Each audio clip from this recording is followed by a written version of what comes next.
Welcome to the Personal Tanya Day 2 Game Changing Inspirations from the Daily Tanya in 5 minutes or less.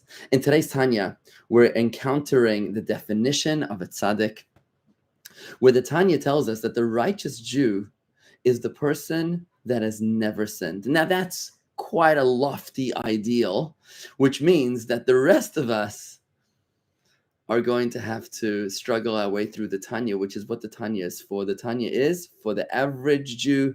The Tanya is for the struggling Jew. The Tanya is for the ordinary Jew. It's all for the rest of us that are simply imperfect people. There's actually two game-changing novel ideas that come up that I found in today's Tanya. Number one is the idea that there's actually not one but two souls within us. Today, the Tanya introduces us to the fact that our first soul is an animal soul, but just this idea that we have more than one soul within us is mind-blowing, because we don't have to be defined by our mood or our choices at any time. This idea in modern psychology is called IFS, it's internal family systems, where there's more to me than just what meets the eye. There's different parts of me. Just like in my house, I have the electricity, I have the plumbing, I have the granite countertops, and I have the oven. None of them define my house. They're all just parts of my house. So too, when it comes to my persona, to my personality, there's an animal soul, which we learn about today. And then there's a godly soul, allowing me to realize, to observe the parts of my life within me, and to realize that I don't have to be defined by any one of those specific parts. Another game-changing idea that comes up in the Tanya today is that the Tanya teaches us that our animal soul, our natural soul, is actually rooted in a divine energy called klipa, which means appeal, P-E-E-L, which is superficiality.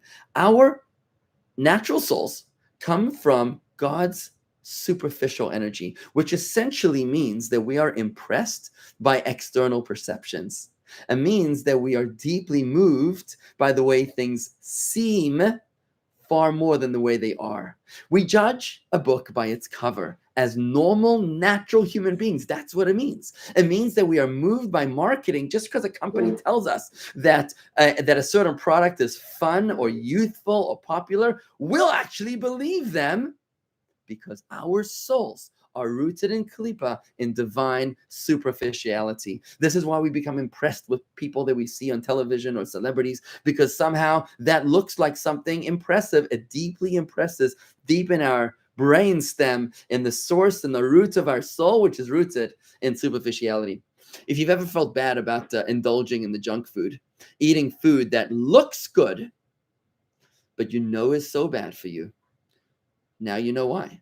Because our animal soul is rooted in klipa, which is deeply impressed by the way that things look on the outside. And that's why, as human beings, we're far more moved, we're far more motivated to satisfy our comforts than we are to satisfy our security. Short-term comfort over long-term safety, always short-term comfort wins. And that's why we're far more moved by not what you say, but how you say it. That's what makes all the difference. When we realize, when we become conscious and aware of where our soul is rooted, of where it comes from, it's a game changer.